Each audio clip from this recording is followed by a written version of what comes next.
Urimi wa macani hamwe na gukorwo ukiguna ene migunda ni kihumo kia mawira kuri andu aria mamatuaga no mawira mao maya gukorwo hatikaini wakorwo KTDA ni gukinyaniria mukana wa gwitikiria uhuthiri wa machini.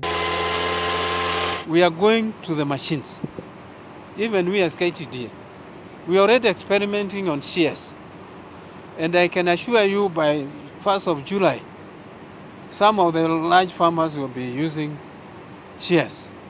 Kanyaga waritie uriria anirire kuongerera marihi mao mweri maria maheagwo arimi nginyagia ciringi 13 no akauga gikiti gitumi kiiganu kia atu ya macani kuongerera thogora uria marihagia. Ona gutuika ni tuongerera ciringi imwe ni turauga andu aria matuaga macani matigathie kuongerera marihi tondu mongerera nao akuria ni makwambiriria kurehe machini. Oho ni amenyithitie arimi kwirigirira marihi ma thi bonathi-ini ya mwaka uyu kumana na wongerereku wa magetha uria ucungiririe thogora thoko-ini ya munada ya Mombatha guthie thi.